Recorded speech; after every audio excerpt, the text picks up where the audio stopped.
Hello everyone, welcome back to Sheesha Neeti. और आप लोगों के लिए बहुत इम्पॉर्टेंट एक पीएचडी के गाइडेंस को लेकर, किस तरीके से आप इंटरव्यू पे कैसे क्या किया जा सकता है उसको लेकर हम जो है आपके वर्षा मैम और मैं शीतल आप लोगों के लिए जो है पीएचडी गाइडेंस को लेकर कुछ एक इम्पॉर्टेंट वीडियो जो है वो लेकर आ रही हूँ।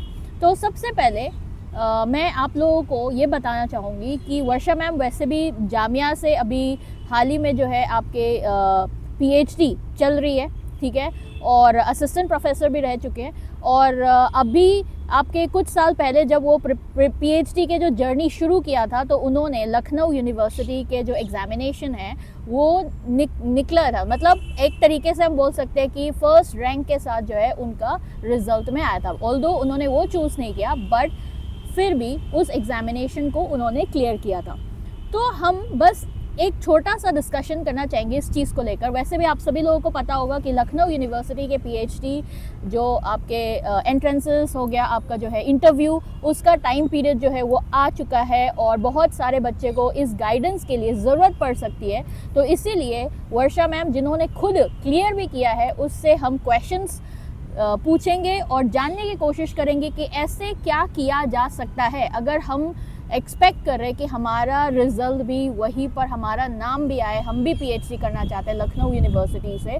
तो सबसे पहले क्वेश्चन मैम ये रहेगा कि आपको लखनऊ यूनिवर्सिटी के कौन सा सब्जेक्ट जो है, अगर जैसे हम ढूंढते हैं पीएचडी के गाइडेंस में कि हम सुपरवाइजर्स को देखते हैं, हम सब्जेक्ट्स के आपका जो जिस कंटेक्स्ट में पीएचडी करना चाहते हैं उसको लेकर हम ढूंढते हैं, तो आपने ऐसे लखनऊ यूनिवर्सिटी में क्या बेस्ट लगी जिसकी वजह से आप उसके एग्जामिनेशन जो है वो दिया? सबसे पहले तो मैं ये बोलना चाहूँगी कि इस प्लेटफॉर्म के थ्रू हम लोग की यही कोशिश है कि हम आप लोगों के लिए ना सिर्फ यूजीसी नेट बल्कि उसके बाद जो विज़न है उसको क्रिएट कर सके, क्योंकि सिर्फ यूजीसी नेट क्वालिफाइंग करना, सिर्फ यूजीसी नेट निकालना ही हमारा एजेंडा, हमारा मोटो नहीं है।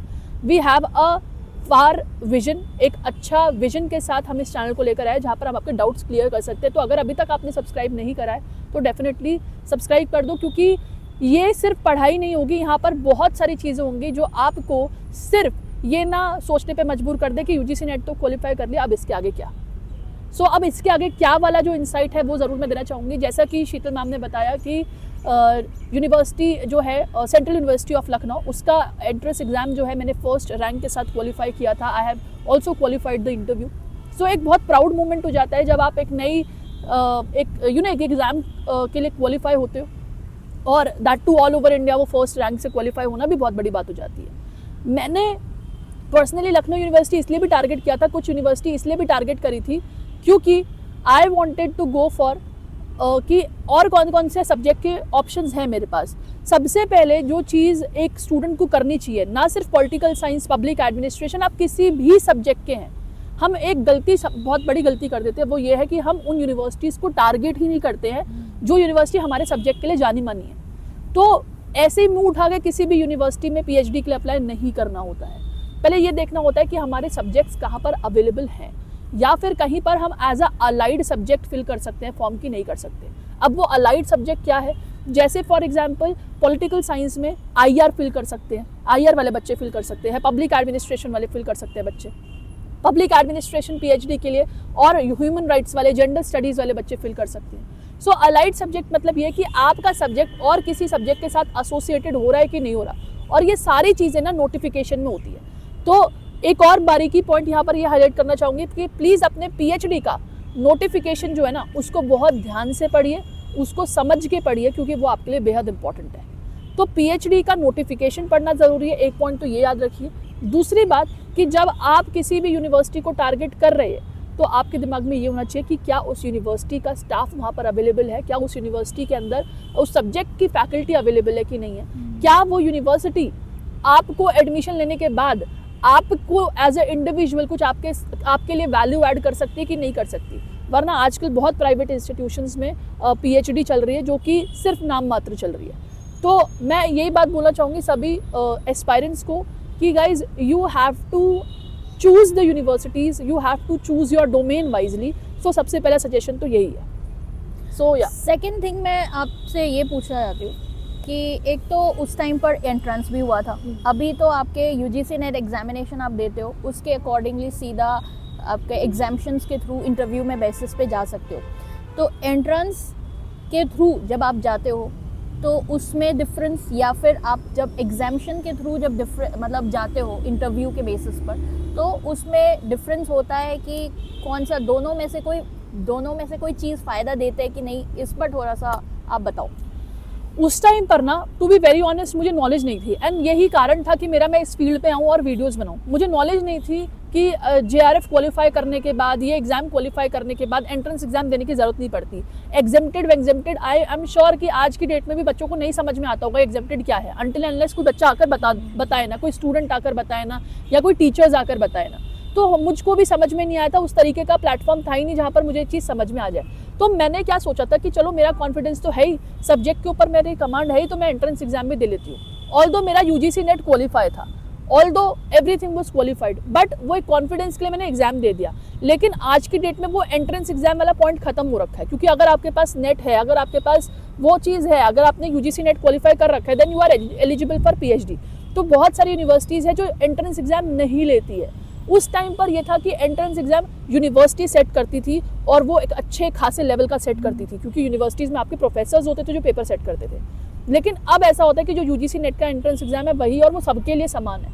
तो आपके पास एक अच्छा मौका ये है कि आपके पास प्लेटफॉर्म गिवन है, आपको पढ़ाया जा रहा है डिफरेंट प्लेटफॉर्म पर, जैसे JRF अड्डा के साथ हम लोग एसोसिएटेड है और हम लोग UGC नेट की तैयारी कराते हैं। लेकिन उस टाइम ये था कि PhD के लिए स्पेसिफिकली कोई चीज़ नहीं थी कि PhD के एडमिशन्स की जहाँ पर बात हो रही हो, तो वो ज़्यादा मुश्किल था। ये कंपैरेटिवली फिर भी ईजी है कि अब आपको बस एक ही एग्ज़ाम क्रैक करना है and you have to get इन।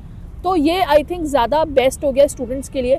ये सिर्फ क्वालिफाइंग एग्ज़ाम है आप लोगों को, जो कि आप लोगों को क्रैक करना है, and then you can reach to the admissions. क्योंकि ये भी हो जाएगा ना कि आप एंट्रेंस बेसिस पर जो आप एक्स्ट्रा एफर्ट्स देते थे, करेक्ट, वो हट गया है। True. और आप सिर्फ अपने जो प्रपोजल है, अपना इंटरव्यू कैसे आप तैयारी करें, इस चीज़ पर ज़्यादा ध्यान दे सकते हैं, है ना।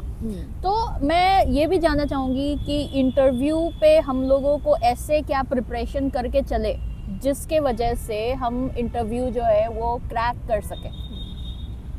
वेल, ये काफ़ी ऐसा क्वेश्चन है। मैं हमेशा बच्चों को एक चीज़ बोलती हूँ कि आप इंटरव्यूज़ के लिए जाइए। आप अगर इंटरव्यूज़ के लिए नहीं जा रहे हैं, एक बार रिजेक्शन मिलेगा, 2 बार रिजेक्शन मिलेगा, लेकिन वो रिजेक्शन से आप बहुत कुछ सीख जाएंगे। सो मैं यही बोलना चाहूँगी कि इंटरव्यू को देना शुरू करिए आप।